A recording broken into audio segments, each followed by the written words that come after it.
kembali lagi ke Kasih Talks. Sekarang kita kedatangan tamu dari ekstrakurikuler Ambalan. Perkenalkan, nama saya Raja Putra Tigandara sebagai host dan narasumber kita. Perkenalkan, nama saya Gita Ananta. Oke. Gimana perasaan kakak diundang ke podcast ini?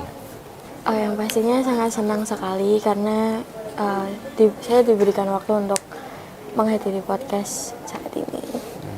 Oke, masih ke pertanyaan ya kak? Iya, boleh. Bisa dijelaskan apa itu Ambalan dan apa perbedaannya dengan pramuka di tingkat sebelumnya? Ambalan tersebut adalah suatu satuan yang ada di tingkat penegak, yaitu yang dari usia 16-20 tahun. Nah, Ambalan tersendiri itu berbeda dari yang lain karena Ambalan berfokus pada tingkat kedisiplinan, fokus pada kepemimpinannya, tanggung jawab, disiplin. Sedangkan kalau tingkat sebelumnya dia masih dalam tahap proses yang masih diarahkan oleh pembinanya. Kegiatan apa saja yang rutin dilakukan oleh Ambalan di sekolah?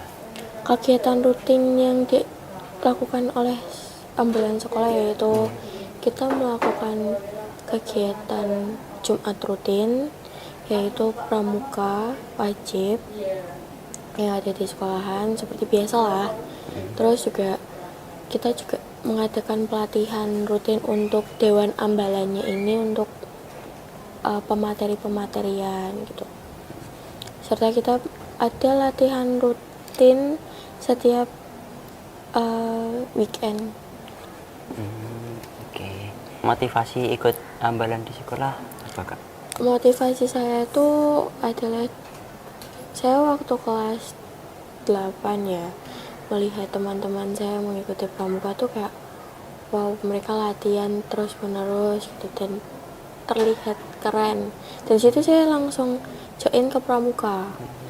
Saya mengikuti serangkaian kegiatan pramuka dan saya minat masuk ke Dewan Galang itu kan. Dan di situ saya sudah mulai pede dalam melakukan segala kegiatan. Saya sudah mulai tahu apa itu tanggung jawab, disiplin. Karena sebelumnya diri saya sendiri juga adalah orang yang pemalu gitu loh. Dan ketika saya masuk pramuka, saya mendapatkan itu semua gitu loh. Dan selepas itu saya pernah mengikuti Pramuka Garuda. Pramuka Garuda adalah tingkat yang paling tinggi di Garuda di setiap tingkatannya. Dan saya ingin melanjutkan lagi ke tingkat penegak. Gitu. Jadi saya mengikuti Ambalan lagi, mengikuti pramuka-pramuka juga yang ada di luar gitu. Supaya saya tahu apa sih itu pramuka dan mendapat relasi banyak wawasan luas tentang pramukaan. Oke. Pengalaman yang sudah dilalui di pramuka apa saja kak? Saya beberapa mengikuti lomba tingkat. Saya pernah menjuarai beberapa lomba juga dan pengalaman saya itu lebih ke pramuka di luar. Karena saya mengikuti pramuka di luar seperti Paskacara dan juga Satuan Karya. Sebagai pembina Ambalan di sekolah, dan bagaimana perannya bagi anggota? Pembina yang ada di Ambalan Pramuka ada dua.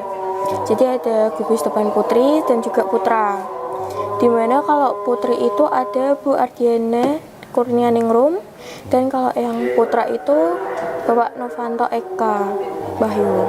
Dan di situ kedudukan mereka berdua cukup membantu kami dalam pembinaan, mengawasi segala kegiatan yang ada gitu.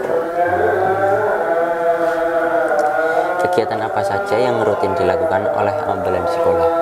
Kegiatan yang rutin pastinya pramuka rutin, terus kita melakukan kegiatan latihan rutin sebagai pembinaan ke Dewan penegaknya ini, dewan ambalannya gitu kan. Itu biasanya pramuka rutinnya itu di hari apa, Kak? Pramuka rutin di hari Jumat. Gitu. Pengalaman paling berkesan apa yang pernah kalian alami selama mengikuti ambalan? Pengalaman terbesar saya di dalam ambalan ini, kita bisa mengeksplor diri kita keluar, mempunyai wawasan dan relasi yang luas di luar sana, karena kita di ambalan itu juga ada yang namanya perlombaan. Jadi kemarin saya sempat mengikuti beberapa kompetisi yang diselenggarakan oleh Pramuka Semarang, lomba cepat tangkas pramuka, dan di situ ambalan kami meraih juara 1 putri tergiat.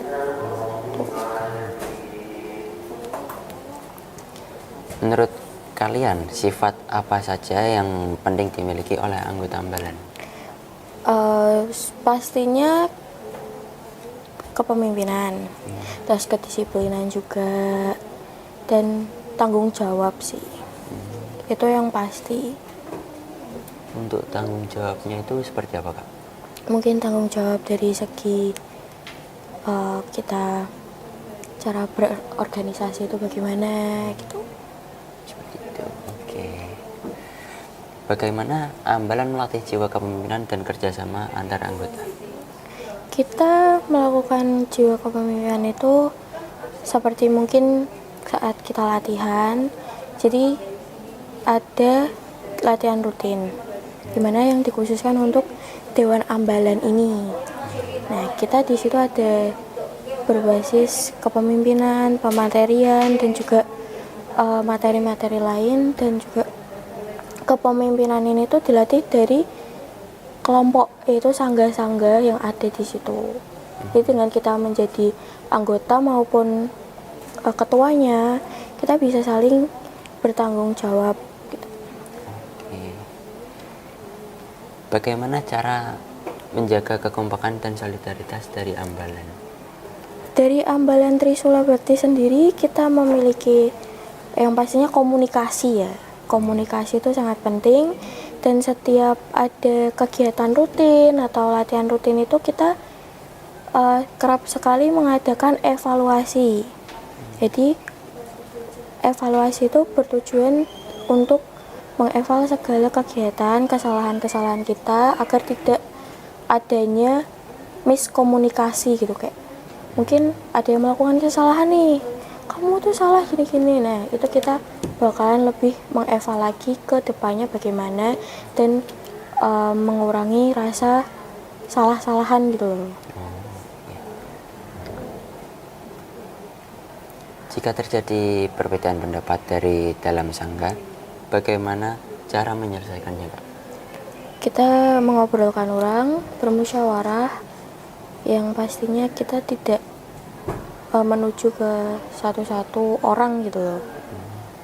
Dan otomatis kita juga akan mengevaluasi kembali kesalahan apa yang ada dan apa yang dibenarkan gitu. Oke. Apa manfaat terbesar yang kalian rasakan setelah mengikuti ambalan? Kalau menurut saya pribadi, after kita mengikuti ambalan atau pramuka ya, itu saya lebih percaya diri, saya lebih disiplin, dan juga melatih kepemimpinan saya. Saya lebih aktif dalam berorganisasi, saya pede dalam mengikuti kegiatan-kegiatan yang ada di luar.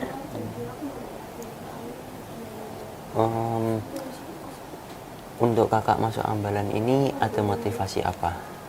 Motivasi saya untuk masuk ambalan ya, saya tuh dulu adalah orang yang sangat pemalu. Saya orang yang tidak berani akan segala hal. Ketika saya mencoba masuk ambalan itu tuh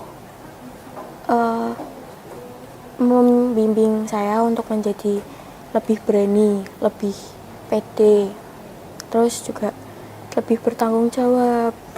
Dan di situ kita memiliki beberapa pematerian yang menurut saya sendiri itu adalah hal yang penting gitu. Untuk awal masuk Ambalan itu hal apa saja yang paling berkesan? Yang paling berkesan saat masuk Ambalan? Iya, awal-awal itu kan pasti ada sesuatu kejadian atau gimana? Sebenarnya saya sudah dari SMP ya mengikuti pramuka. Jadi saya ingin melanjutkan pramuka ke yang lebih tinggi lagi. Dan pencapaian saya juga dulu sudah mengikuti pramuka Garuda, dan di tingkat penegak ini saya ingin diri saya mengikuti pramuka Garuda yang penegak lagi gitu. Semoga masuk ya. Ya, amin. Apa harapan atau ide baru yang ingin kalian hadirkan agar kegiatan Ambalan semakin menarik? Harapan saya semoga pramuka di SMK Negeri 6 Semarang ini dapat lebih menarik peserta didik yang ada di SMK ini juga. Terus kita dapat mengembangkan jiwa-jiwa kepramukaan, serta juga mungkin saya akan mengadakan beberapa event pelatihan gabungan bersama sekolah lain, terus juga dengan ekstra-ekstra yang di sekolah ini yang lebih lebih ke masuk dalam pematerian di Ambalan ini, pramuka SMK Negeri 6 Semarang ini. Untuk kegiatan Api Unggun itu dibuat untuk menerima tamu Ambalan baru ya Kak? Ya, untuk tahun kemarin kan kita melaksanakan Api Unggun itu untuk proses penerimaan pramuka dari penggalang ke penegak juga. Dan di situ kita melaksanakan untuk penerimaan tamu Ambalan yang akan mendatang ini, reorganisasi lah. Untuk tahun selanjutnya apakah ada Api Unggun gitu? Insya Allah kita akan mengadakan kegiatan tersebut. Perkemahan juga akan diadakan. Kan ada perkemahan juga? Iya, akan ada. Ditunggu aja event selanjutnya. Oke. Untuk event Api Unggun itu ada persiapannya. Persiapannya itu apa aja sih Kak? Persiapannya Pak, yang pasti kita membutuhkan tim. Ya. Dan sudah kita mengajukan proposal kepada pihak sekolah. Kita menyiapkan dengan sangat matang kegiatan tersebut karena itu bukan event yang kecil. Kita mengadakan event yang besar, itu sudah termasuk besar karena kita mengikuti event di mana kita mengajak orang-orang untuk bergabung ke pramuka kita itu.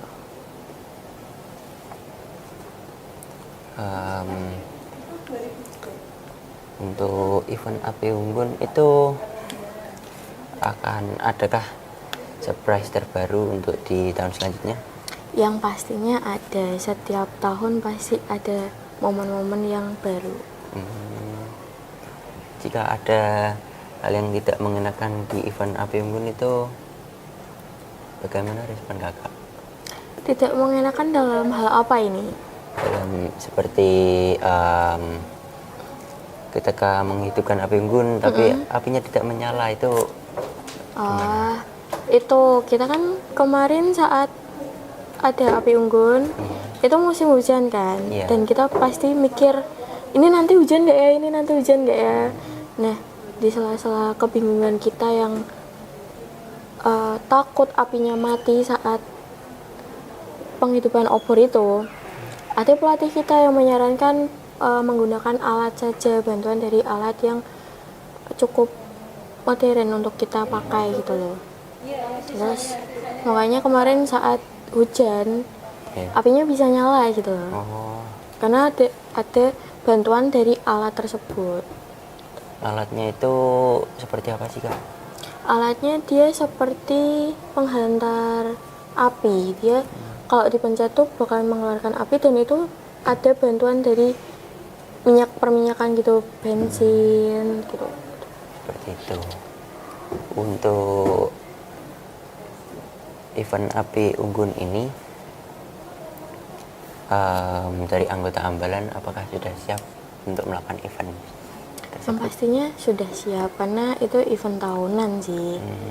Setiap angkatan wajib merasakan event Api Unggun tersebut gitu. jika ada angkatan yang tidak mendaftar ambalan itu, dan pastinya kan anggota ambalan akan sedikit. Terus event api unggun itu akan tetap berjalan atau tidak? Tetap berjalan. Tetap berjalan seiringnya waktu. Mungkin emang ada yang mendaftar gitu. Kita tidak memaksa seseorang untuk mendaftar ke pramuka kami gitu. Jadi kalau memang anggotanya udah segitu dan itu kita harus melakukan kegiatan entah api unggun atau kemah, karena kegiatan api unggun atau kemah itu juga bisa menarik perhatian peserta didik kan. Iya. Gitu. Jadi kayak mereka berpikir kalau pramuka itu nggak cuma itu aja gitu. Kita ada di mana nggak cuma event api unggun maupun kemah doang, tapi ada yang lain juga.